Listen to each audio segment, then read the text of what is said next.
right. Welcome, everyone. I'd like to call the Tuesday, September 19th, 2017 meeting of the Parks Advisory Commission to order at 4:02 p.m. Colin, could you please call the roll? Commissioner Jackson, Commissioner Gallardi. Here. Commissioner Santa Croce, Commissioner Morrison. Here. Commissioner Kraut, Here. Commissioner Borgsdorf, Here. Commissioner Ramaswamy, Here. Commissioner London, Here. Commissioner Apple. Here. You have a quorum, and we have Councilmember Grand in attendance. Thank you, Colin. Yep. Item C, approval of the agenda. Are there any changes to the agenda? All right, seeing none, we'll move on to item D, public commentary. If any members of the public would like to address the commission, you're welcome to step forward.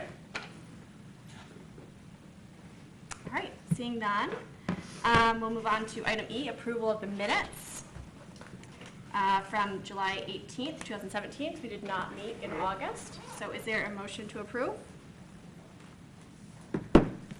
So moved. Second. Motion by Commissioner Borgsdorf, second by Commissioner London. All in favor, say aye. Aye. All opposed? Great, minutes are approved, thank you. Item F, we have a special presentation today. We have Eli Cooper here with us to present on the Ann Arbor Station Environmental Assessment presentation. So, Eli, welcome. Thank you. It's great to be here. Last time I met with PAC, I believe it was December, and we said we'd be back shortly, and I apologize that it was more longly than shortly. I do have a presentation to share with you here this afternoon and for the folks at home. We're going to be holding a public review process for 45 days. Later during the process at your next meeting, I'll be back with a resolution for your consideration. But the intent of today's meeting is to provide you the information that we have available, and that's available on the project website and City Hall and the downtown library. So the Ann Arbor Intermodal Station Environmental Review is the process that the city has endeavored to receive the Federal Railroad Administration's authorization to proceed forward into the design of a preferred location. What I'm going to do is walk through some of the background, highlight the advantages and disadvantages of the preferred alternative and some of the ones in consideration, and outline the next steps in the process.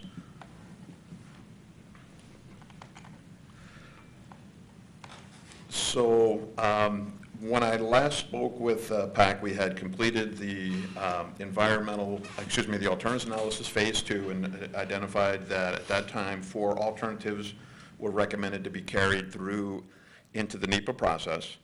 The NEPA process was, or is more detailed environmental review, and the reason that 4 alternatives were carried forward was based on the work of the FRA, MDOT, and the city. We had agreed that any of those 4 alternatives were considered reasonable, and because of the NEPA regulations, any reasonable alternative needed to be carried into the environmental assessment. And so that's the backdrop of how we got to a multi-site environmental assessment. Where we are now, the report is finally been signed by the Federal Railroad Administration. It's available for public review, as I outlined earlier. We'll be accepting comments, preferably in writing, through November 2nd. At that point, we will address comments in any revisions to the report, and a finding document will be prepared by the FRA, released for its own public process, and then taken forward for action. In the environmental assessment process, the no-build alternative always has to be considered, and what I'd like to call attention to the commissioners as I look at this slide is that's the existing Ann Arbor Station as the no-build alternative. The feature that I want to call out is the orange rectangle. That's the actual station building.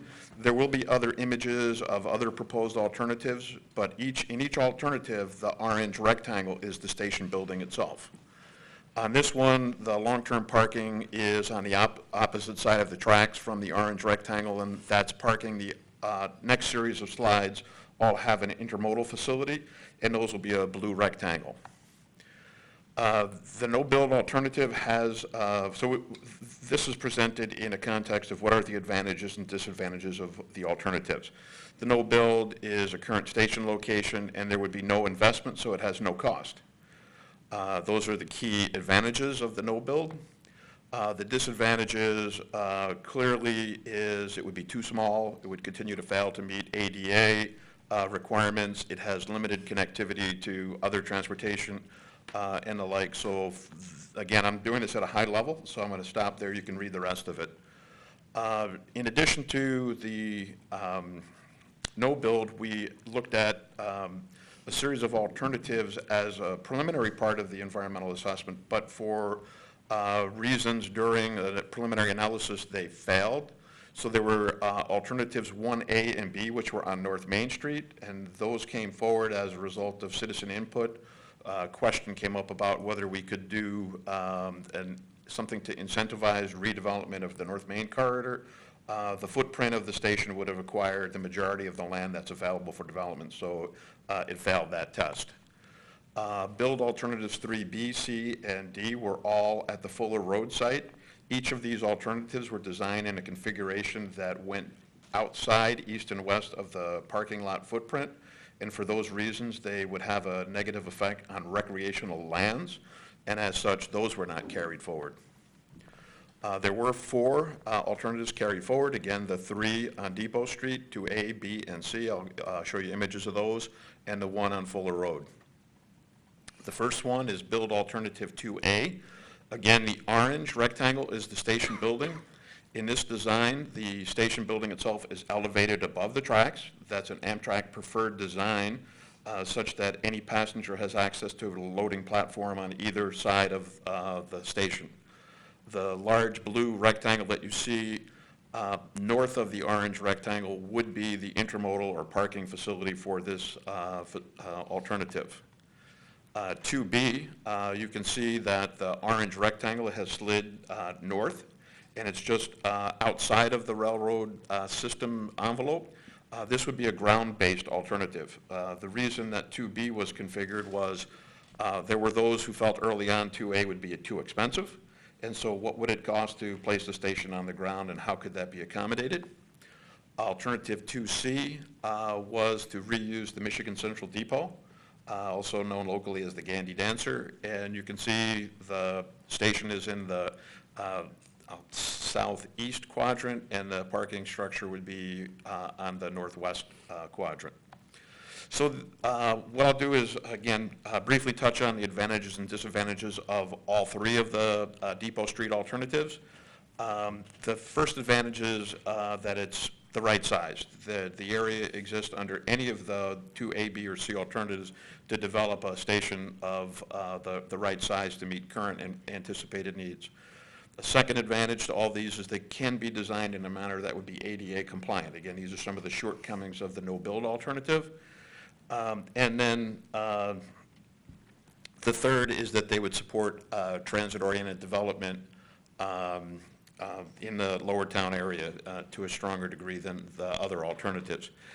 Disadvantages, again, there's quite a list, but I'll touch on a couple of the highlights.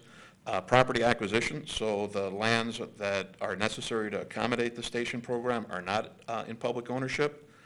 There are significant environmental and numerous environmental impacts with the lands that would be used for the station. There's limited accessibility, both from transit and from the road system, and I know that's subject to discussion. There's substantial appendices attached to the EA for the public to review that has a detailed traffic engineering study that lines out some of the concerns about access to the site, and that these alternatives, because of some of the off-site infrastructure, the land acquisition, are higher cost than the Site 3 alternative.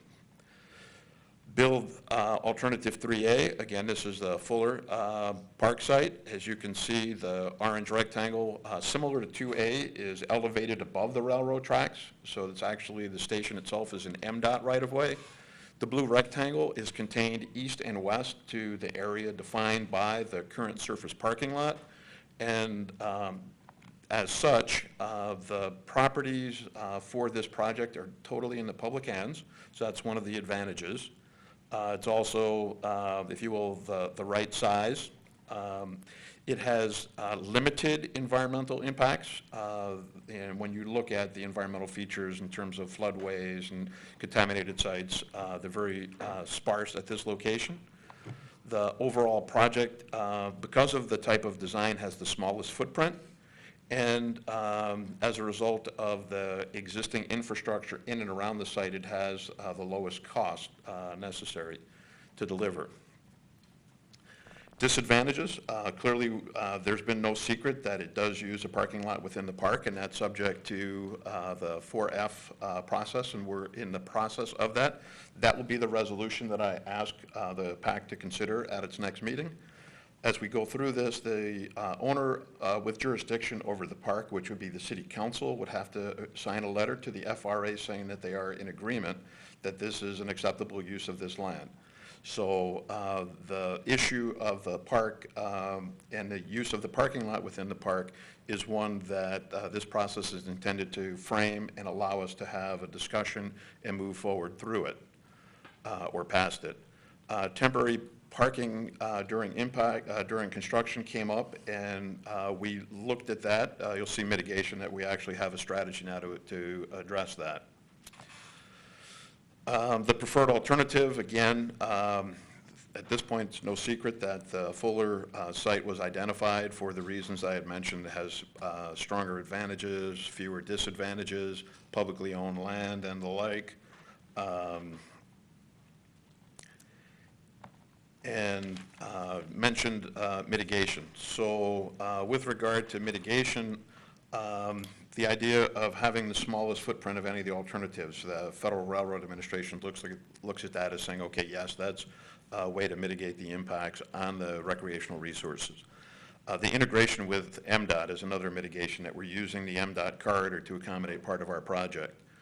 The temporary park user, and we work with park staff on this, try to find what was the best alternative, and what we had agreed to was to include as part of the project a temporary parking area that would be adjoining the construction site on the south field, that would be used during the period of construction, about a season, and then it would be restored in as good, if not better condition. It would be the small soccer field that would be adjacent to the parking lot today. And then other items, low impact design, renewable energy, solar panels and the like, will be integrated into the project through the continuing design process. And these are elements that are all described in greater detail in the report. The primary emphasis, and I appreciate the opportunity to speak with you here today and for the public to see this high-level overview, is we are now open for public commentary on the report. The document itself is 212 pages, the appendices 700 plus. I've heard it makes for interesting nighttime reading, and the public record stays open through November 2nd.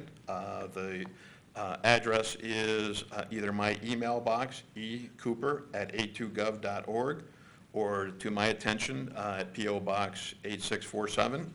Would need to be postmarked before 5 p.m. on November 2nd for it to be considered timely as part of the process.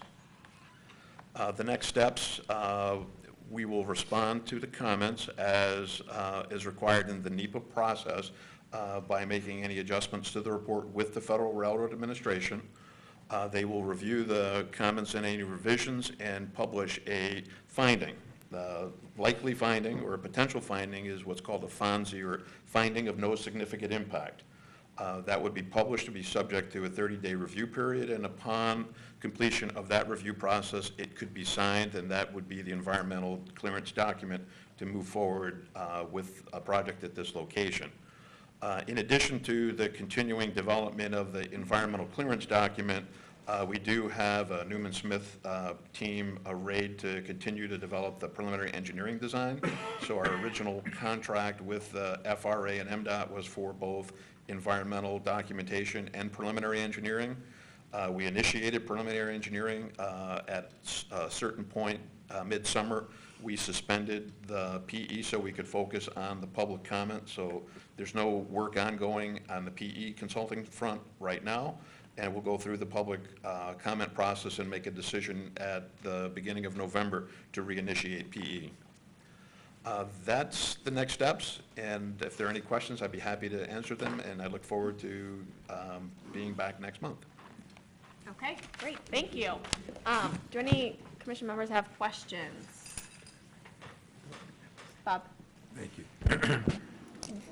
When I looked at the design for the preferred alternative, my question is, does that take into account the parking for the pool across the street? Would there still be an opportunity for that? The answer is yes. The temporary parking that I described would be a surface parking lot constructed for access to the pool and the play fields around the pool during the construction, because the parking lot that's there would be the construction site.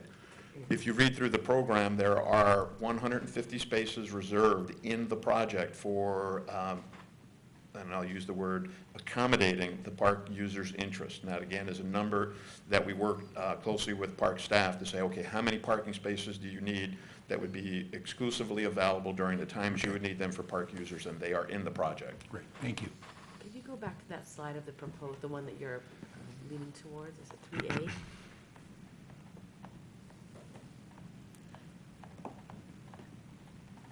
That one? Yes. So when you just asked the question, I just wanted to see.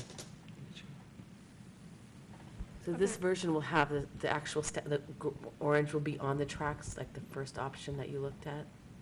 Yes, the orange boxes, you can see that the purple, though, the lineal lines, those are the actual loading platforms, or represent the loading platforms. So the orange is elevated above the tracks and would have loading on either side.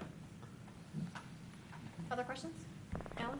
One of the questions I wonder about is, of course, right now there's parking used by university folks, and whether, you know, where they would be displaced to, and whether that would create pressure on the other parking spaces. Has there been any consideration given to those issues? This is a question that dates way back. In this project, at this time, we have had no conversation with the university about accommodating their parking needs. There is a lease agreement that we have included the right to terminate that lease in the event that we advance this project. And so I suspect that as we go through preliminary engineering and subsequent processes, there will be discussion, but at this time, the answer is there has been no consideration of accommodating university parking on this project. I didn't really mean that. I meant more the fact that by that parking going away, you know, that it's like osmosis, you know, things flow into open spaces, sort of. Yeah. And so how that would work operationally to make sure that we're providing for parking. You know, really the university needs are not our concern particularly. So. Yeah, I mean, I suppose what I would say just at the outset would be, if this moves ahead, there would still be the option to rent spaces on the pool side of the road to the university outside of our operating season, and then keeping the spaces available for when we actually require them for park users. As for how the parking structure side works with the 150 spaces allocated for park use, again, that's not something we would need in the middle of the winter, so how those would be used would still be to work out. And I'd say the 150 spaces allocated, that is on a day in the summer when it is very busy and the pool is busy and we have a special event like a lacrosse tournament or a soccer tournament. So I think that's really is on the high end of what we would need. So. Did you say aye? Yes, yeah. Mm-hmm. Yes, Ruth. I've got two questions. If you go to the build alternative 3A, if you go to the downsides, you say the perception the site's not close enough to downtown. I have no idea, what is like a standard definition of walkability? That's presented in the EA report, and we use the national planning standard of half a mile. Half a is mile. considered a walking distance. Okay. My second question is, when you go to next steps, you said,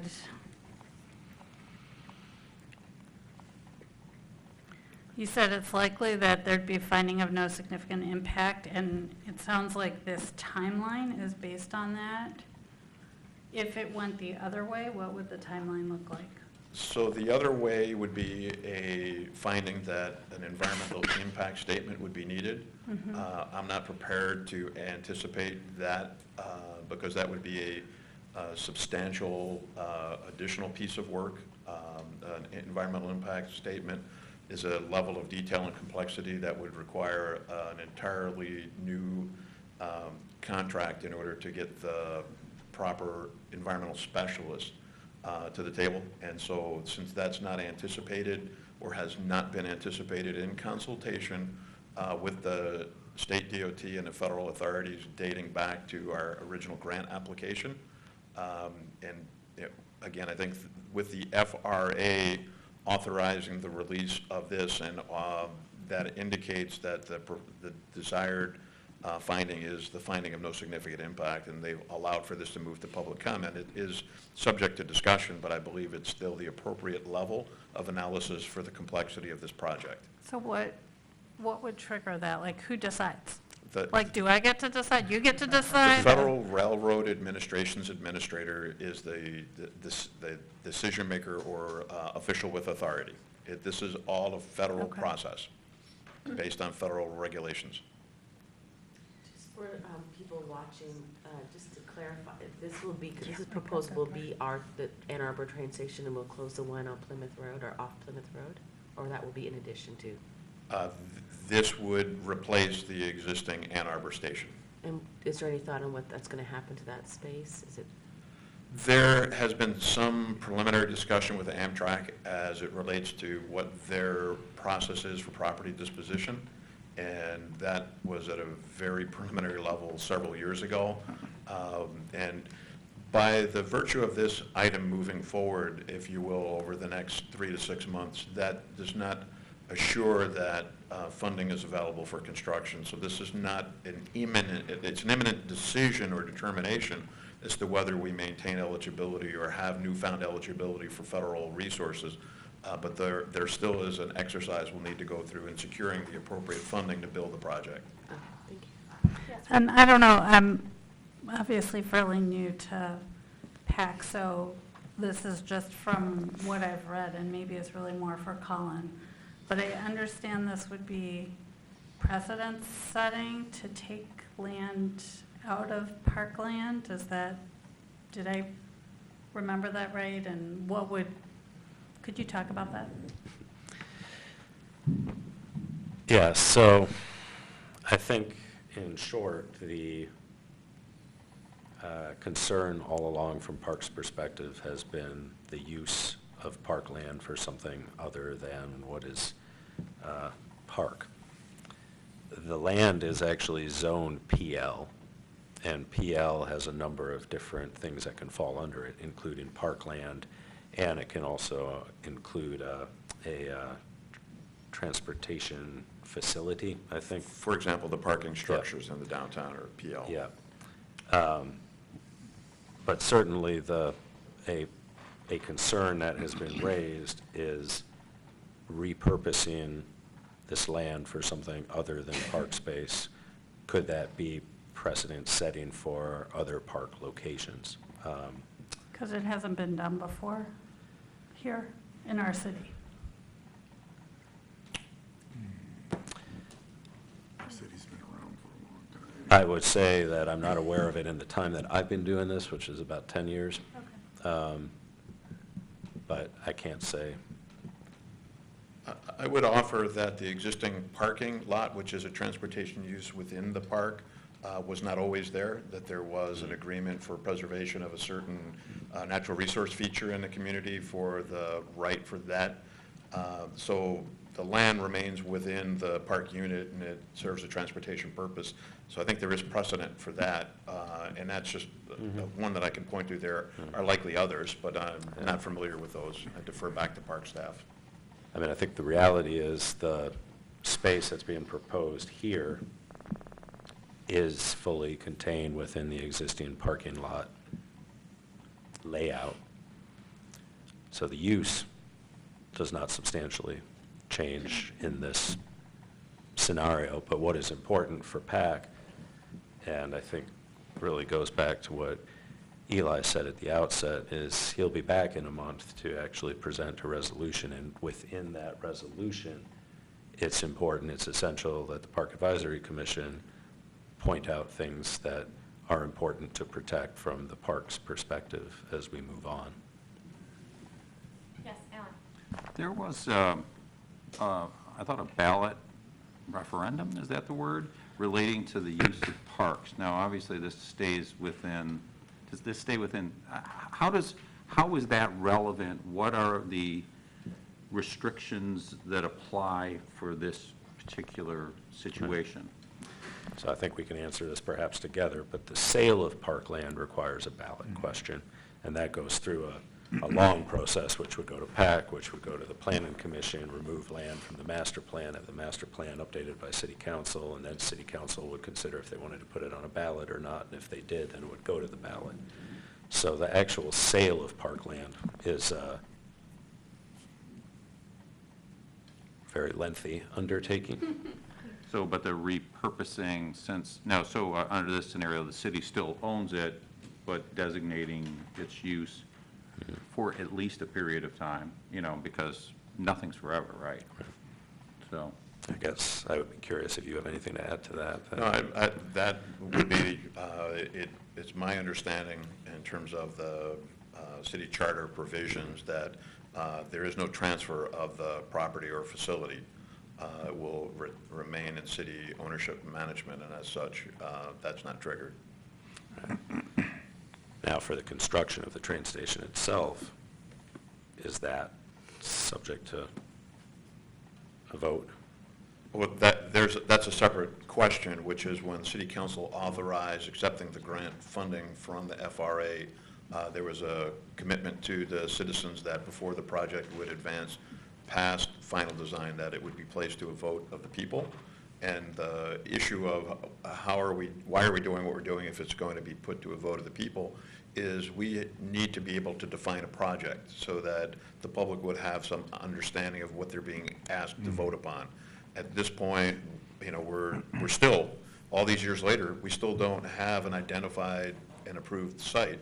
We have a preferred alternative, and that is a movement towards an official movement towards a preferred site, but the PAC and the City Council and the FRA all have actions to take before this would become the identified site. Mike, did you have a question? It was just in regards to the old site. You know, parkland at the riverfront is at a premium, and I just put that out there. Perhaps there is an swap. a swap that could benefit the city in terms of trails, in terms of adjacent parkland, just getting more of that riverfront preserved, or perhaps more trail connectivity on part of the railroad corridor even, or perhaps even going underneath the existing bridges to create trails or connections that weren't there before. I put that out there now just to mention it, because I think it's worth getting out early. I appreciate that, and please understand, on a separate project, I'm working with colleagues in planning on a underpass that would create pedestrian connectivity from the Depot Street side of the railroad tracks to the north side on the DTE properties, and we've been working with them. Now, clearly, in that project, we're only touching a small piece of the western edge of their lands, but I know that in just being a citizen in the community, there's been a lot of discussion about those areas, and that I would agree that if, in fact, the Site 3A was selected and the project were to be advanced, there would be some great opportunities to repurpose that area, assuming that we're able to come to terms with Amtrak and MDOT about how that land gets disposed of. Thanks. Are there other questions? Yes, Bob. Okay, so in 3A, the parking, the footprint is the same as the current footprint, or just about Correct. the same. And we now lease out a number of those parking spots, and as the treasurer here, I know that we bring in revenue that helps support the parks. and maybe this is too deep into the weeds already on this, but, so if we had those 150 spots, would Parks be able to lease those spots if they were, because we're going to lose revenue when this goes through if we can't use those. Yeah, I think the standard expression for me, that decision is made above my pay grade. Yeah, no, I hear you, but I just wanted to sort of get that out there right now. It's clearly an opportunity for the Park Advisory Commission, as Colin had stated earlier, to outline that interest Yeah. in whatever resolution might come forward. Okay. Yeah, and I think That's where that's, that would go then, thank you. yeah, I mean, because the reality is, the annual revenue, it's, I think, 91,500 right now, which, in the overall scheme of things within this project, may not seem like a great deal, but within our operating budget, that's actually material, and should be something that shouldn't come out behind. Yes, Julie? I just wanted to know that, piggybacking on that budget impact question, is that part of the de minimis consideration, or is de minimis just environmental impact? The financial issue of revenues are not part of the environmental review at this time. Right, so when we make, if we are asked to make, well, I'm not voting on this, but if PAC is asked to make an assessment of de minimis impact, it's just environmental, but such a resolution could be amended, or there could be a companion resolution stating concerns about financial impacts Yeah. on the park. There- Just trying to understand That the issue process. has been discussed in terms of the park revenue going back 7 or 8 years ago in Yeah, a for former sure. iteration. So it should not be a surprise to anyone as we move forward. I would hope not. I mean, just to give some historical context, I'm sure Colin could do the same, when this issue came up many years ago, and the revenue was about a third of what it is today, it's still in a time during a recession was keeping a facility open or closing a facility. So now when things are a little bit better, I think it's important to remember that amount of funding can be the difference between, keeping a pool open or not. So it's not insignificant. And also to Mike's point, in past plans for this site, there were some, I think some important sketches where they showed better non-motorized connectivity. So as an intermodal station, I would fully anticipate that would be part of the design and that we would take full advantage of Those elements are opportunities. described in the program of the project and will be included as we Sorry, I move haven't gotten forward to through all the design. 212 pages with council last night, but, yeah, thank you. Yes, Ruth? Just a point of clarification. This would be city-owned. Is the current station city-owned? The current station is owned by Amtrak itself. So could you talk about that? Like, why wouldn't it be Amtrak-owned? Is it important to the project that it be city-owned? Is that because it's PL? Is it a totally different decision-making process, or? Amtrak is in the business of running a national railroad corporation. They do not facilitate or provide a high level of consideration of their stations. And so the idea of having a station that meets the needs of our community was a decision that the mayor and council made years ago when decisions were made to pursue the project.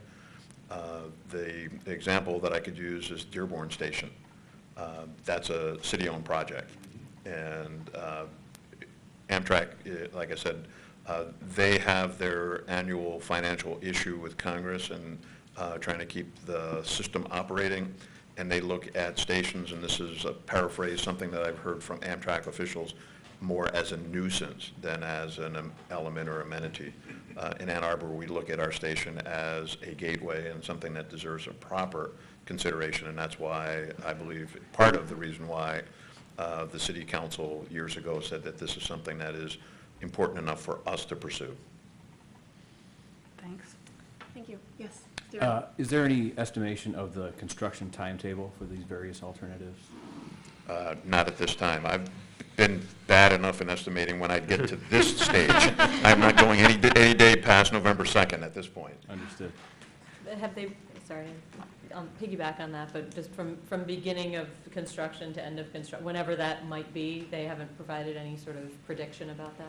Again, looking at the conceptual drawings that we're looking at, given the scope and complexity of a parking structure that would be half of the full build-out size or thereabouts, the discussion about mitigation was about a construction season. We would need to maintain a temporary parking facility. So what that means to me is maybe start late one fall, work through the winter, take the full next year. And again, I'm not an engineer or a construction person, but my suspicion is that this isn't that complicated and complex.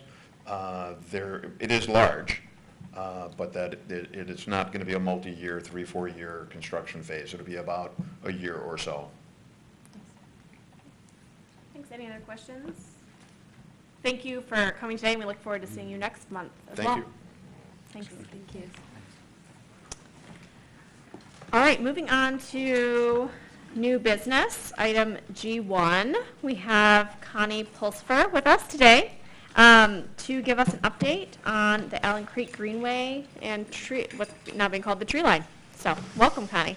Okay, and allow us a moment while we pull up our presentation. Sure. So I'm Connie Pulsifer. I'm the project manager for the Tree Line project, and my counterpart from the consultant team is, okay, well, let's pull up.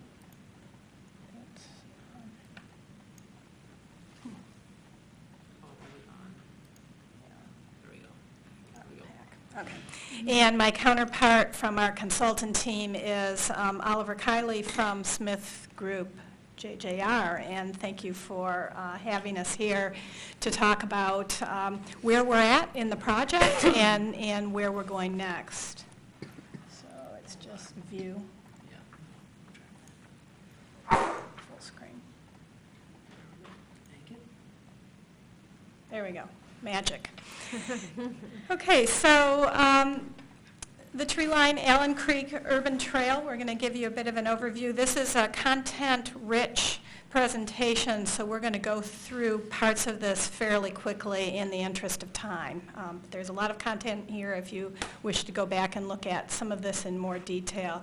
Today we're going to give you an overview of the project, the framework for the tree line, implementation, strategies, and talk a little bit about next steps.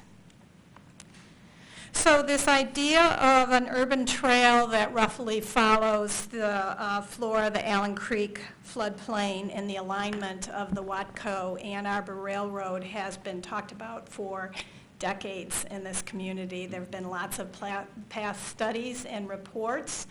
The difference with us being up here today is that City Council identified the tree line, which was formerly known to many of you as the Allen Creek Greenway project.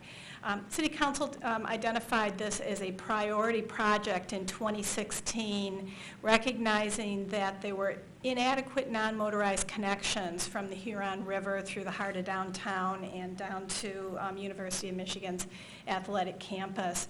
With that recognition, it enabled us to take a deep dive and create a master plan for this project and to pull in a consultant who has a specialty in urban trail development.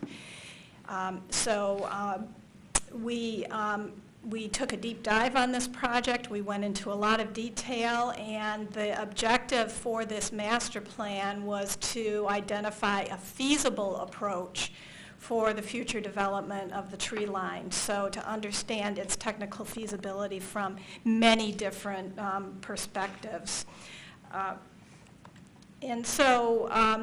Just to orient you here on your screens throughout this presentation, north will be on your right. And the project boundary for this is, on the north boundary is the border-to-border trail at Main Street, and then going south to the south boundary at South State Street and Stimson. This project is really all about connectivity, connecting the dots. And as you can see, there's lots of different Park properties in green that we're connecting to neighborhoods, the Old West Side, Water Hill, the Old First Ward, and the Lower Burns Park area. We're connecting to the heart of downtown and the Carytown area, and also to the University of Michigan's athletic campus. So it's a way to provide a non-motorized transportation corridor that connects all these dots through the community. We had a lot of key issues and considerations. Just to emphasize number 3 and 4, we really focused this time on the feasible route, and that really meant in a lot of ways is, will we have access to property to allow us to align the trail within this corridor. So we looked at that in detail. We talked to a lot of property owners, and we stitched together a plan that could happen after this master plan is complete. The master plan, once it's adopted, will be an element of the city's master plan, and there will be many next steps after that, talking to property owners in a lot more detail and getting some formal agreement. Right now, we're very much at the concept level of talking to various property owners along the way. Just a snapshot of what some of the community benefits are through the lens of the City of Ann Arbor Sustainability Framework Plan. And a bit about the project itself. I was in front of PAC during Task 2 when we were looking at route options and evaluations. We are now completing Task 4. We have a draft plan in place that has been sent out to adjoining jurisdictions for their review. And we've had a very robust engagement structure. We've talked to a lot of people, and we've had a citizen advisory committee guiding this effort throughout the entire process. Commissioner Ghilardi is a representative from PAC on our citizen advisory committee, and we also are working with a technical advisory committee that brings lots of different perspectives to the project. I'm going to turn it over to Oliver Kiley from Smith Group JJR to talk about the tree line framework itself and that technical feasibility component of this. Great, thank you, Connie. Okay, so a couple of things, just stepping back a little bit. One of the big challenges during this process was, almost goes right back to the name change of this, going from the Allen Creek Greenway to the Tree Line Urban Trail, and kind of the history of that shift and sort of where we are today.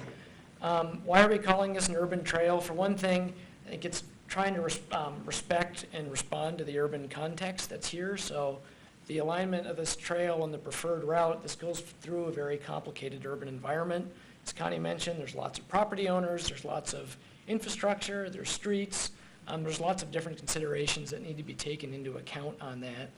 And as the charge for this project was really to find that non-motorized connection through town into the Huron River, and we really said that that needs to be something that's designed to serve all users, all ages, all abilities. So a series of bike lanes on street doesn't make a greenway, it doesn't serve all users.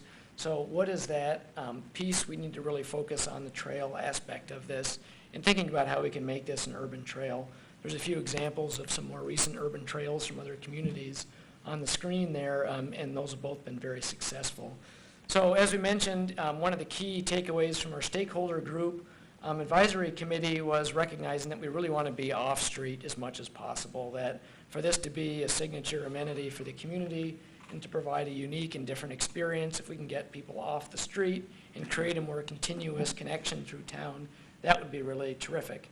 And then the other two key pieces of that at the bottom, one is, if this is an off-street facility that's separated from the roadways, we need to provide frequent points of access so that, in all those neighborhoods or districts or park facilities that people are in today, they have a point of access onto the trail. That's key. And then also not forgetting that, a lot of the effort leading up to this point and a lot of the prior plans that date back, 17 years or so, had really looked at a lot of open space opportunities along this corridor and what that could be in the future. And that's certainly something that we want to keep in mind and be thinking about and don't necessarily want to preclude, but it's just, I want to say that this is really focused on the trail component of, in many ways, what that original Greenway vision was. A little bit, I'm not going to read through all of these, but a lot of the design assumptions, we got a lot of questions about these from the public and from our stakeholder groups, like, will it be paved? Yes, it'll be paved. There'll be pedestrian scaled lighting. Stormwater management will be integrated throughout the design. I'll touch on that in the cross section in a moment. But it's worth pointing out that this project, again, as a trail-focused, non-motorized project, it's not intended to be a floodplain management project itself. Again, there may be opportunities to improve things in the floodplain as part of implementing this project, but those will be additional kind of parallel efforts or coordinating projects. As an example of that, the last presentation had mentioned the pedestrian tunnel that goes under the MDOT berm, connecting from Depot Street over through the DTE property into the border-to-border trail. That was actually the inverse, so that was a floodplain management project that was able to add in a trail component that dovetailed nicely with this, and we'll be looking for opportunities to do the same. So a couple things, that the corridor in general is envisioned as a 30-foot wide corridor for the urban trail. Up to about 20 feet of that could actually be paved, and one of the preferences and design directions is to start to separate pedestrian and bicycle traffic to minimize a lot of those conflicts. The other 10 feet could be used for stormwater management, bioswales, landscaping, trees throughout the length of this, benches, furnishings, other kinds of amenities. And certainly as implementation moves forward, we don't want to lose sight of where there's opportunities to maybe expand that zone, and maybe it's 40 feet or 50 feet or wider as property access enables us to be able to create more green space along the way.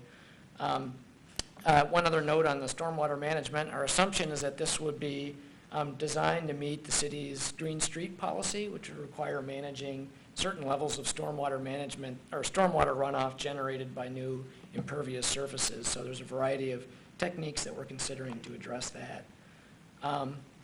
We've had a lot of question about the rail corridor, and this is worth taking just a minute to discuss. In the past, a lot of the alignments for the trail have been within the rail corridor itself. Just to give you a little context, on average, the rail corridor is about 50 feet wide. Sometimes it's less wide than that. The tracks are right in the middle of it, which leaves about 25 feet on each side of the track. You need at least 9 feet on each side of the track clear as a clear zone, which leaves you with only 16 feet. If we're talking about a 20-foot wide trail with clearances and landscaping, that just will not fit within the remaining space.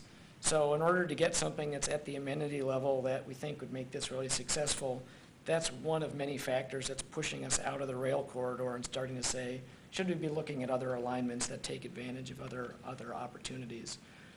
In some cases, there will be on-street sections, and those are generally anticipated to remove parking on at least one side of the affected road, to build a separated cycle track or separated bicycle facility, as well as widening the sidewalks, adding more landscaping, more street trees, and other elements to, again, make this visually very clear to people that this is part of the tree line urban trail. And then lastly, the plan identifies a number of elevated ramped sections. So there's new bridges that are proposed over some of the major roadways. We'll show some examples of what those could look like in a moment. But it's important to know that there's ramp sections that are at about a 7% grade or less leading up to those bridge sections, so that it's not a bridge with little tiny staircases and you have to go up 2 flights of stairs and get over it, but that there's ramps that are gradual that lead up to these, so again, you can have that kind of continuous experience while you're on the trail. Couple things, so I'm going to jump in and show the framework plan in a little bit. These are some of our kind of key definitions that I'll reference as we go through. We can jump back to these, but just note that the thicker lines that you'll see are what we're calling the preferred or primary trail alignment, and then there's some thinner lines that represent some near-term opportunities where we can make connections while we're waiting for other phases to come online. Oops. There we go. So a couple things underpin the preferred route. We'll zoom in on this, but I'm going to move through it pretty quickly for time reasons. As Connie mentioned, the feasibility is really a key driver of this route. We met with many property owners, almost every property owner that this touches along the corridor we've met with. And we basically asked them to say, are you comfortable showing this alignment on your property in a document that'll go into the city's master plan? And so anybody that we met with that was not comfortable with that, the trail is not routed through their property. So I think that's a pretty nice advancement and step forward in this planning effort that hasn't necessarily happened to this extent before. And so that really sets us up to say that, yes, we feel like this is a feasible route that we can move forward with. Then those other key aspects of the route alignment was continuity, so trying to create that continuous experience when you're on the trail, that you're not having to stop at every single street necessarily and deal with traffic. Focus on user experience and safety. Connectivity to assets, so to make sure that we're able to connect to park spaces, connect to downtown, connect to commercial areas or other destinations, and that overall this provides a lot of unique experiences for the community. So this 1 through 8, we kind of zoomed in on the map in 8 different slices. I'm going to go very quickly through this, but we can come back to this if you have questions about particular sections. So all the way at the north end, this shows Bluffs Nature Area, and then the south end of Bandemere Park. I'll shift down a little bit where you see that spiral ramp overlook called out. Talk about that in the next section. One of the kind of back pocket alternatives is shown going through Bluffs Nature Area. We met with NAP and with the Mountain Bike Coalition to talk about how a trail could be accommodated through there with a potential bridge over North Main with a connection into Bandemere. This is shown in the narrower line as kind of a back pocket or alternative option, not the primary alignment. But if for some reason some of the other options are infeasible as we move forward, this could be a way of providing a permanent connection into Bandemere for non-motorized users and not having to bring people over the railroad tracks to get into the park, which is important for that access point to ever close or anything to that extent. So just to clarify, sorry, on that same slide. Yep. The preferred is the one on the left, the bridge section on the left is the preferred sort of idea, and then the less preferred is the one on the right? Yeah, so this, I don't think I have a mouse here. Oh, I do have a mouse. Can you see my mouse? Yes. Yeah, so this line coming up Sunset and through Bandemere, through Bluffs, and then a bridge over North Main and the railroad tracks or the ramp down, that's kind of a back pocket alternative option. Okay. So there's no primary alignment really being focused on this particular slide. I'll shift down and talk about this area right over here. Okay. Right now. All right. There we go. So two things. One, to get oriented. So here's where Depot Street is in North Main coming through. We talked about this cut, the pedestrian tunnel underneath the MDOT rail track. That's this dark dashed line through here with a connection along the railroad corridor out to Depot Street and then over to the border-to-border trail right where it crosses over the Argo Dam. So that's included in this as part of the primary trail. From there, there's a spiral ramp that would ramp up. We'll show some images of this in a second. Cross over the MDOT rail line, cross over North Main, and then follow partly within the Wilt Street right-of-way and partly within rail property there along Wilt Street to Summit Street, cross Summit, and then it'll go into 721 North Main, which is the city-owned property. It would go along the west edge of 721, connect down a rail spur to Felch Street. This property, this is Kingsley Condominiums, where there's a redevelopment project plan with an easement that's been set aside for the greenway there. So we would connect through there. Small on-street section on First Street. This is where the dashed lines are where it's ramped. So we actually ramp up and bridge over Madison, drop back down. Miller, yes. And then there's a proposed tunnel underneath the railroad berm to get you onto the west side of the railroad tracks. I'm going to shift down. With a primary section that would connect over to Chapin with a mid-block crossing improvement to get access right into West Park. Those can then be feeders further out into the neighborhood. The main alignment would ramp up and bridge back over Huron, go past the YMCA through city-owned property at 415 West Washington, come to grade at Liberty with the kind of a big signature gateway point through there, go along First Street, drop back onto private property, follow parallel to the track, private property to Ashley, another half block on Ashley, and then it would ramp up with a large kind of gateway bridge over South Main and Madison, dropping back down to grade at Mosley. Again, this is under construction right now, as you probably know. There's an easement that's been secured for that. And then return out to Hill Street on grade. From Hill, we would transition on street along Green to Green and Hoover. There could be a connector, improvements to the trail to get you over to the Michigan Stadium. And then from here is where it's on street down Hoover, all the way to State Street, and then on street along State Street, all the way out to Stimson. Okay, I'm going to go through these pretty quick. So there's a few more detailed renderings that we showed just to illustrate some of these concepts. So this is the idea of this spiral bridge connecting down to the border-to-border trail, and you can see where the Argo Dam is back here. This is the connection through the DTE property, and then a bridge over the railroad over to North Main Street to Wilt Street. Oops, I should not use the mouse. This is showing the connection along where the trail would come out at Wilt and Sunset with kind of a gateway or trailhead opportunity at 721. It could dip back into that property. And then this is a view looking north. If you're a Y member and are familiar with looking out of the windows of the YMCA track, this is kind of where that is, looking north. So you can see the bridge over Huron and the trail and the bridge over Miller Street kind of in the distance with, again, that connection that could happen back through over to West Park. The Liberty Street Gateway, again, thinking about how that intersection can be really reconfigured as the entry point into kind of the downtown commercial area and create a signature way for people to get on and off the trail from there.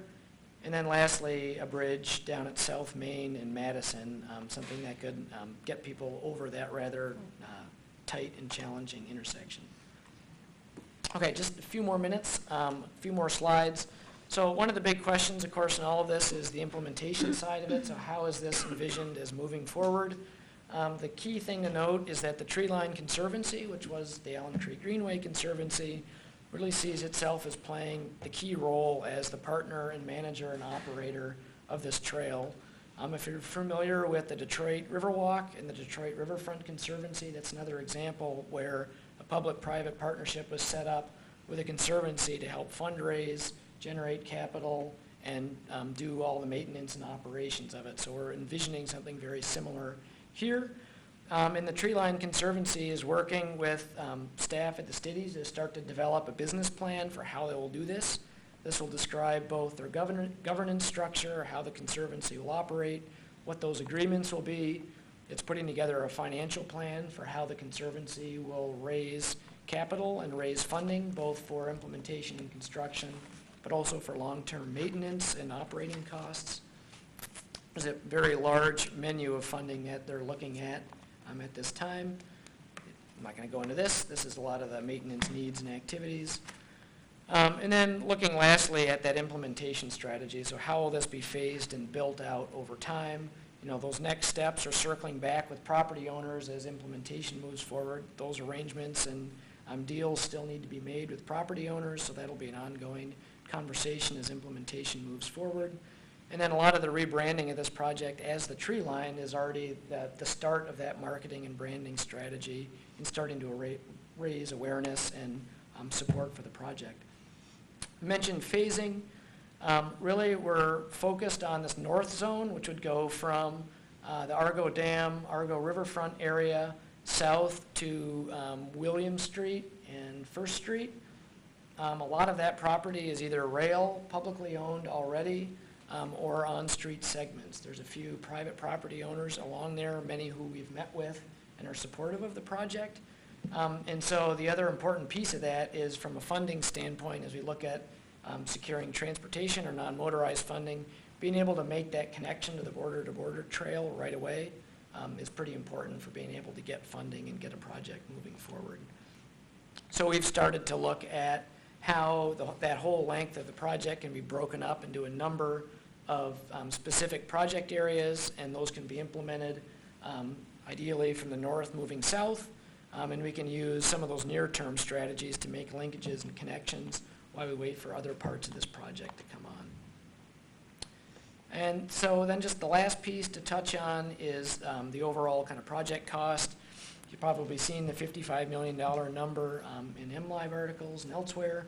A few things to know about that. That's just the raw construction costs plus design and engineering, permitting, fees, all those kinds of things. So you can see what's listed as far as the trail amenities go and some of those soft costs related to construction, but it doesn't include costs relative to property and acquisition. If there's other large green spaces that were to be developed as part of this, that's not part of this. If there's other environmental or floodplain projects that want to get layered on and work in concert with this, that's not necessarily reflected in this cost. In terms of other projects, this is well in line with the costs of some other ones. The Indianapolis Cultural Trail per square foot is a bit less, but that was all on street within existing right-of-way. Compared to the 606 Trail, which was in Chicago, and that was an elevated trail section, so that was a bit more of an expensive undertaking. People ask about the number on the High Line. Like, yeah, wouldn't this be like the High Line? Well, that costs a whole lot more money, so just keep that in mind. About $24,000 per lineal foot, and the elevated structure was already built, so different order of cost for sure. Anyway.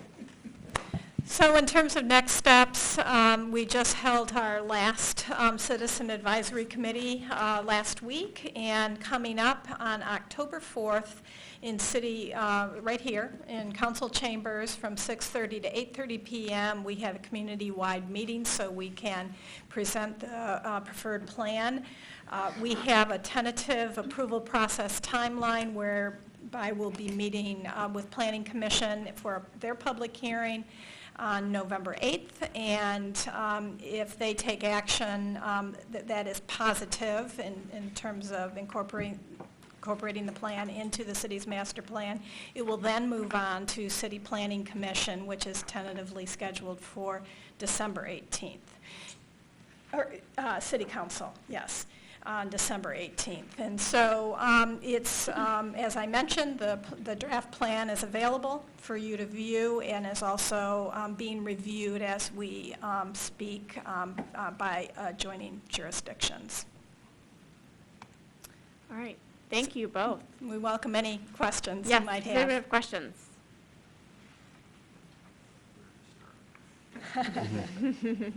All right, so this, part of this is to create a plan, right? And of course, this plan recently changed because of the university not wanting to participate or in some of the athletic fields and things like that.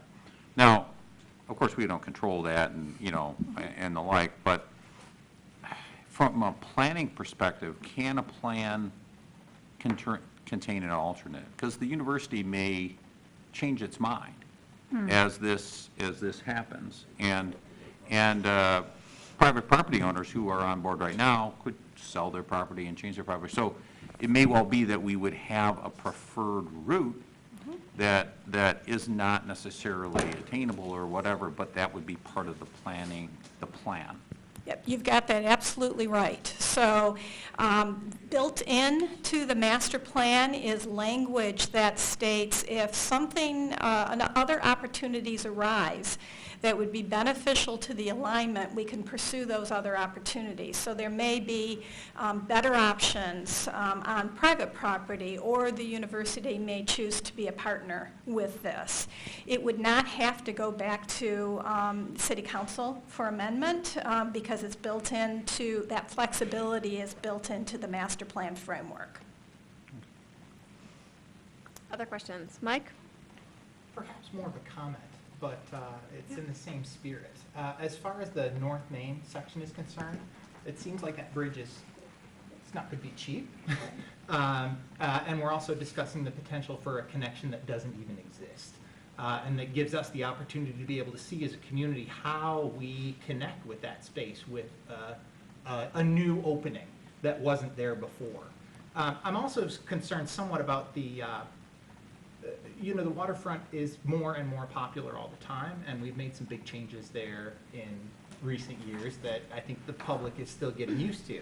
I worry about the potential for lost character in the, I don't know how to put it, it's almost the Disneyfication of the experience to get to our riverfront. As we walk down this engineered path that is beautiful and has all these amenities, but is very, takes us out of the community in which we live, and also prevents us from exploring connections that could be there that we might not even know about yet. So I would say, as part of the thinking process, there may be more appropriate ways to begin building this, that downtown connection, where we're putting this downtown engineered, constructed, uniform character could be very appropriate. And I, as somebody who is a lover of nature, a lover of that river, and a lover of our community and the way that those things mesh together already, I'm very reluctant to think about how that same beautiful corridor, very engineered and particular corridor, then connects to the river, particularly not knowing how, within the next couple of years, we may connect to our river in ways that we don't even know yet. Okay. Yes, Bob. Just a quick comment, just thank you very much. I was part of the committee. There's a lot of work that's gone into this over the years, but it was awfully refreshing to see a group of citizens working on it, and you two led it very well. Thank you very much. Thank you. Other comments or questions? Ruth? I think I have a comment and a question. So a comment would be, I'm very excited about this. And as a bicyclist, I would say I think these paths seem to always be too narrow for once they, it seems totally makes sense, and then it becomes popular, especially I think Mike's point about down by the river, and then it's not feasible to really comfortably ride. The question was, I guess you're prioritizing section 1 because of the connection to the border-to-border trail, because section 3, it seems like you could get a lot done in a shorter period of time. And I look at this timeline for all the agreements and money you have to get together that it could, take a really long time. It seems like it would be nice to have a win. And I think in the downtown section, that's where people really have trouble getting around by bike and walking. So, am I reading into this a question about width in being comfortable as a cyclist? I would say that was the comment. Okay. And then the question is, why are you prioritizing segment 1? Okay. Over when, in some ways, it would seem to me to make Right. more sense to start with segment 3, where you already have a lot of public access. So. Right, so the north zone, which is segment 1, we've identified as a necessary connection to connect to the border-to-border trail, which would then connect to the statewide Iron Bell Trail system. So making connections is going to be critical in terms of regional connectivity, and also from a funding standpoint to be able to make those connections. And because we have a lot of the property in place that we need in the north zone in order to have a win-win. I mean, whether it's the spiral ramp or not right in the beginning is undetermined, but right now we have a lot of people who are illegally crossing that rail to get to the river. And so we've met with MDOT Road and Rail, and they're very supportive of this idea of crossing over the rail so that people don't walk on the rail. And so we see that as a real opportunity. In terms of width, I did want to comment about your comment. We are using, I'm going to let actually Oliver answer this question because you have so much experience with the width. Sure, and that was, so I don't know if you've been down to the DeQuinder Cut in Detroit, which kind of tees into the Riverwalk. That was a project that we built that first opened maybe 5 years, or a little longer ago than that. But anyway, that uses the same cross-section, about 20 feet with separated pedestrian and bicycle facilities. And a lot of those same questions came up, like, oh, that's a lot of pavement. Like, do we need that much? Yeah, you do. And now that that's become really a popular and key destination for people, and it connects the riverfront into their Eastern Market District, there's a lot of people moving back and forth between there now. So having that extra width has been really a big draw. They run races up and down there. They do a lot of events and programming on there, and having that width is really beneficial for that. One other thing to add on the north section when it comes to making that linkage down, because you might say, well, you know, if we're doing the tunnel underneath the trail, do we really need the bridge and the ramp and all that too? I will say one of the big drivers for that bridge and that ramp is getting across North Main Street as a pedestrian or as a bicyclist is very, very challenging. That Summit and Depot Street section, I work right there, it's dangerous. And so having a way to get people from the main branch of the trail over those intersections down to the border-to-border trail is pretty central and pretty key to this whole thing. And lastly, from an implementation standpoint, the Tree Line Conservancy is very excited about some of those bigger bridges and bigger infrastructure sections, because those are some of the things that start to get private donors and private philanthropists excited about participating and helping to build this, which is ultimately part of the mix of funding that you'll need to get this to happen. So that's something to kind of keep in mind in the balance of all these options. Colin, did you have comments to add to Bruce's question? Yeah, I was just going to add to, I think, the importance of the north zone first. We can even look back to recently the city applied for a grant on the 721 site, and it was a well-prepared and well-written grant, which ended up not receiving funding because we couldn't really show in a master plan how it would connect to the border-to-border trail and the river. We kind of had ideas, but when it came right down to it, did we have something that actually master planned it? No, and I'm sure that's a reason why that was not successful. Alan, yes. Speaking of, you know, this whole funding side of things, right? I mean, it's an enormous amount of money by any, you know, estimation. And I guess one of the things is you talked about comparisons and cost. I mean, hopefully those also included property costs for the other comparisons that you made. But in terms of, you know, I mean, is there thought for how this would be funded? I mean, you talked about private partnerships, and that's lovely when you can get that, but, you know, you can't always, right? Would this be considered for a millage? Is that sort of some of the thinking on this, or what is that? Because there's no way, you know, having read our budgets for a few times, there's no way it comes out of a park budget. I mean, that's impossible. So I mean, it is an important consideration.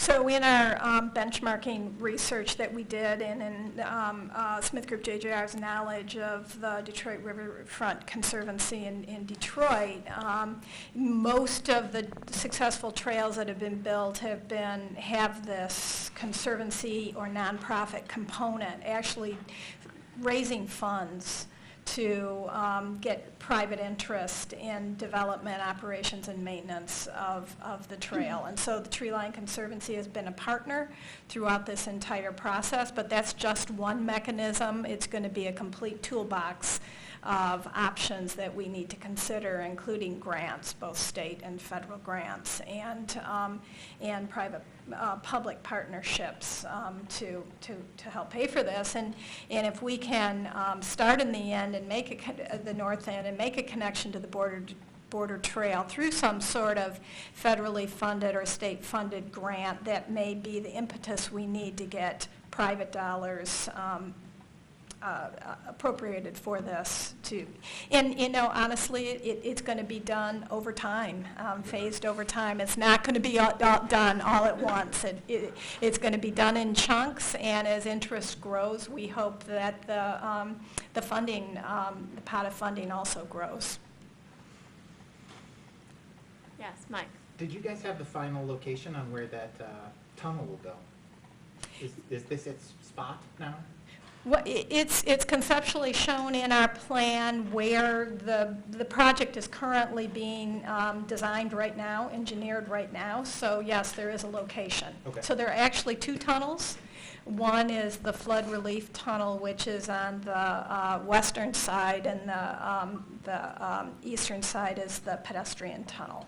So yes, it's being engineered right now. Just and one other thing, just to add on, one other thing to add on the funding side of things too is, you know, the broader the range of benefit and beneficial impact that we can bring to bear on this project, that starts to open up more opportunities for funding too. So, for example, you know, if there are flood management or flood relief, there is money available for property acquisition and being able to take down structures or things like that impede flood flow. If that can be coordinated with the same acquisitions for locating the trail facility, that's something that can be kind of brought together. Similarly, you know, funding for stormwater or water quality improvements, designing some of the amenities as part of the trail could use funding for that.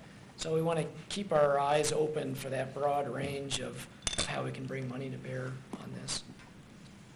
Colin? I also think it's important, perhaps for PAC in this one, to consider in a resolution acquisition funds. There's, of course, the land acquisition millage for parkland in the city limits, and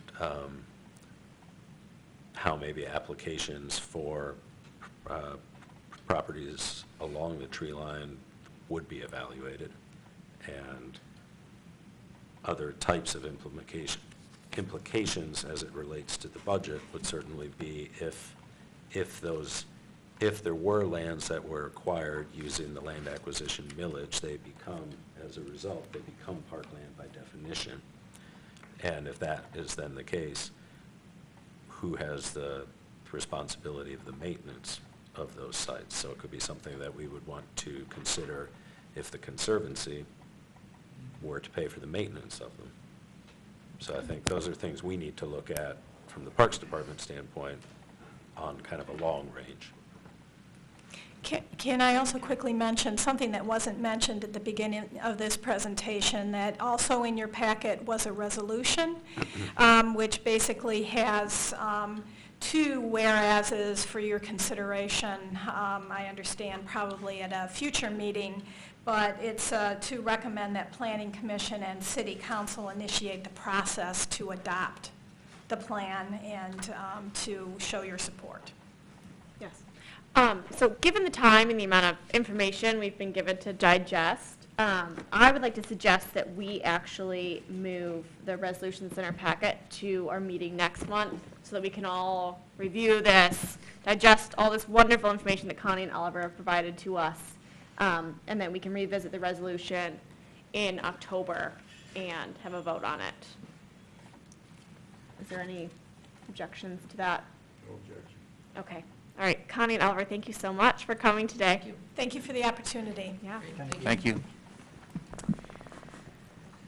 Okay, next, under new business, item G2, we have a resolution to recommend approval of 2 3-year professional services agreements for engineering services for Parks and Recreation for a not-to-exceed annual amount of $150,000 per PSA. And I'd like to start by letting Colin comment on this. Yeah, so I can provide a little bit of background with these. For those of you that have been on PAC for a while, these are the service agreements that we put out to bid every 3 years or so. And we keep usually 2 architect firms and also 2 engineering firms on retainer, if you will. We go through a request for proposals in each of the cases here for both the architects and the engineering firms. We got quite a large amount of respondents, which we were happy with. we went through a interview process and are suggesting 2 firms for each of these agreements. There are actually 2 resolutions.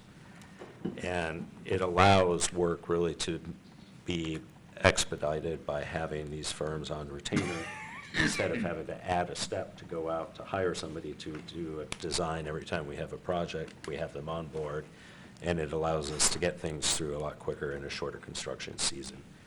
So on the first resolution is for, here, for the engineering firms, and the city selected Smith Group JJR and Rowe Professional Services Company. And again, these are agreements with these firms that would allow for up to $150,000 of work per fiscal year, but there's also no guarantee that the firm gets any work. So it's allowing us to move ahead with those professional service agreements. Are there any questions or comments? Are Bob? these the firms that we used for the last year? We did use Smith Group, But we not did the not other use one. Rowe. Okay. That's correct. Yeah. Other questions or comments? I move the question. Okay. I'll second. Motion by Bob to approve, I'll second. second by Commissioner Prout. All in favor, say aye. Aye. All opposed? Okay, motion passes for the first resolution, yes, regarding the engineering services.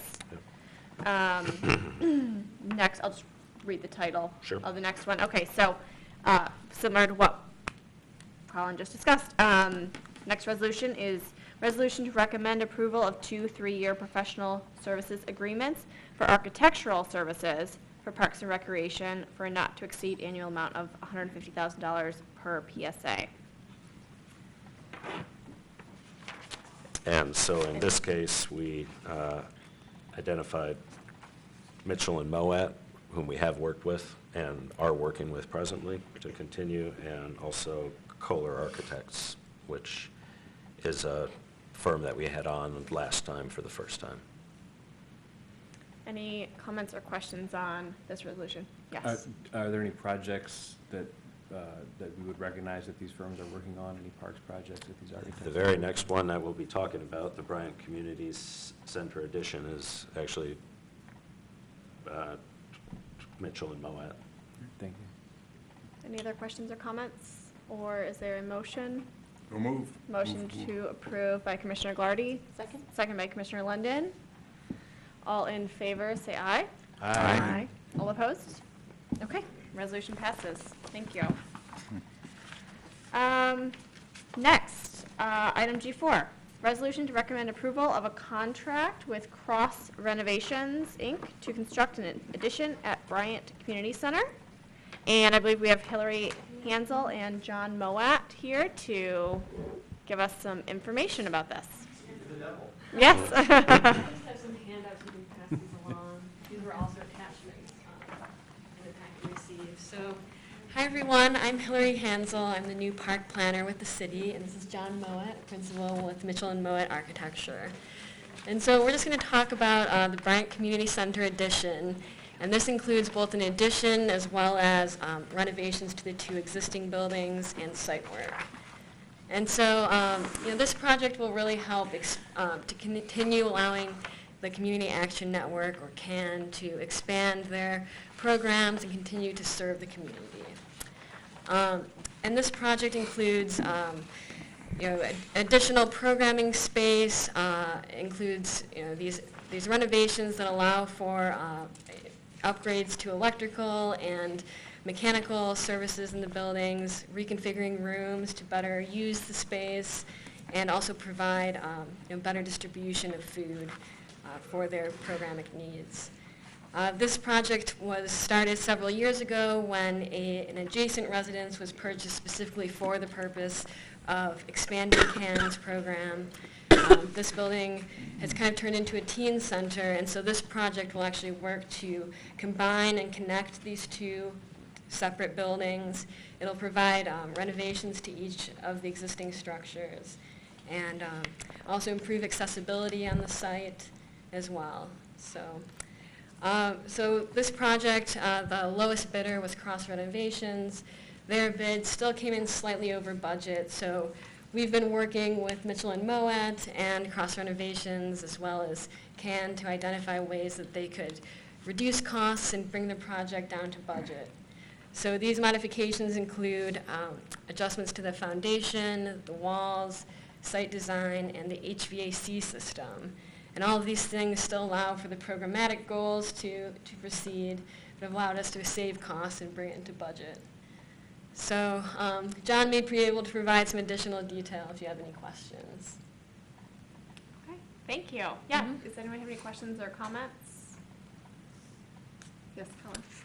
One thing, just to remind everybody, this is a project where we've got a high amount of grant funding. So the construction portion of this, we have a grant through OCED, Office of Community Economic Development. And I don't have my numbers right in front of me I at think the it was moment. 90,000. There was 90,000 toward the design, and the city parks millage covered the difference, which was 15. And then for the construction, it was 210,000, I want to say, from OCED grant, and the remainder from the city. So financially, it's a great project for us to go ahead with. Other questions or comments? Yes. Just a comment, I mean, CAN has been delivering such awesome services in that facility for years. I know they're very eager to have this happen. I mean, you could pitch a tent and they would make it into an awesome place to deliver services for teens and kids and families and their food distribution. The numbers just keep going up and up in terms of how many families they're supporting with the food distribution.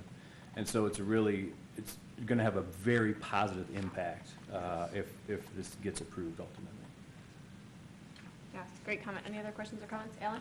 Yeah, I'm just delighted to see the project being reworked and made more feasible, so thanks.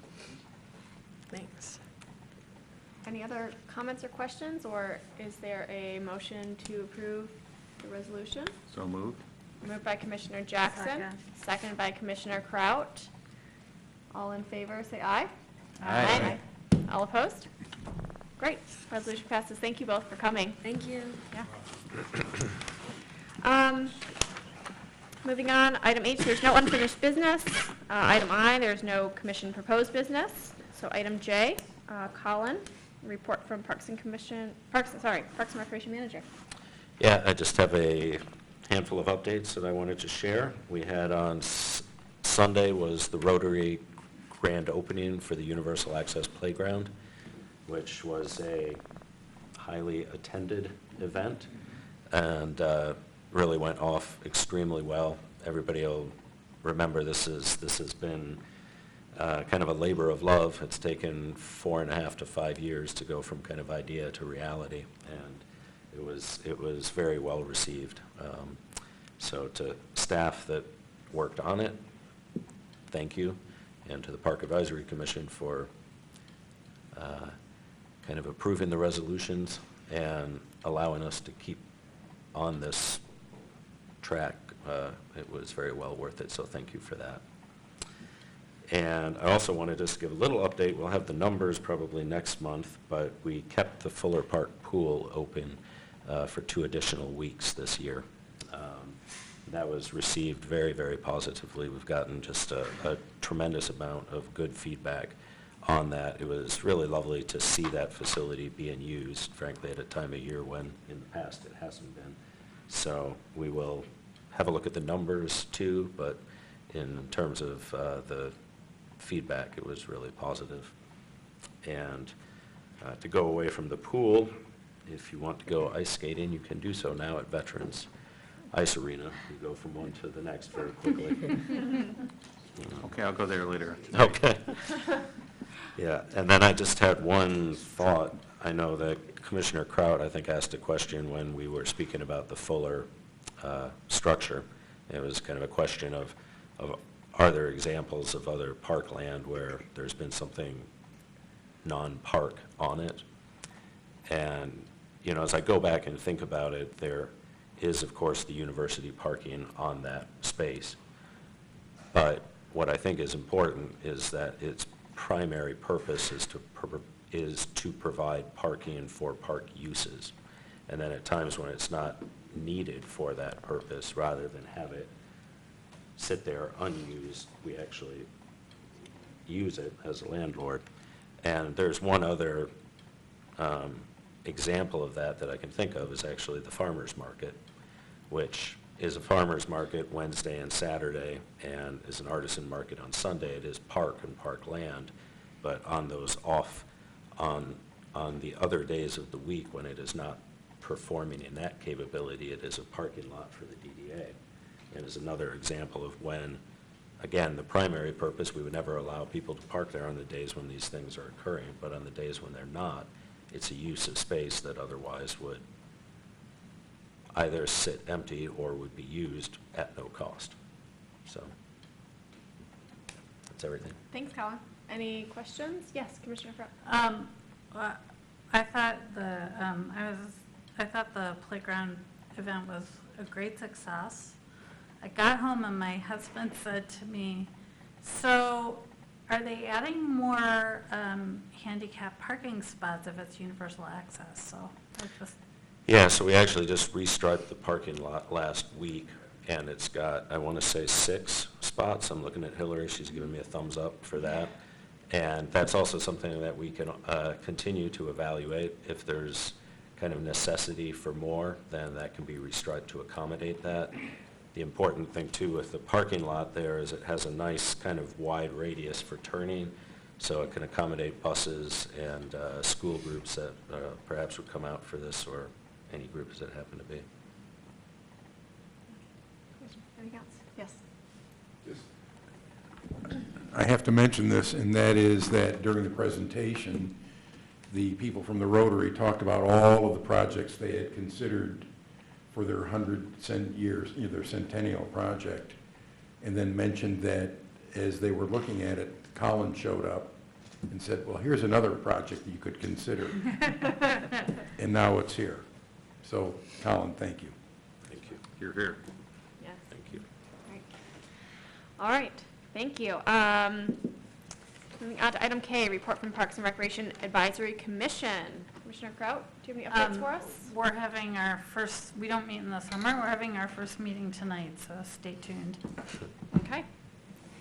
Item L, reports from relevant commissions and committees. We don't have any. It looks like we do not have anyone here for public commentary. We don't have any closed session or transmittals, so we stand adjourned at 5:34 p.m. But everyone please stay for our LAC meeting. So we're going to move into council room.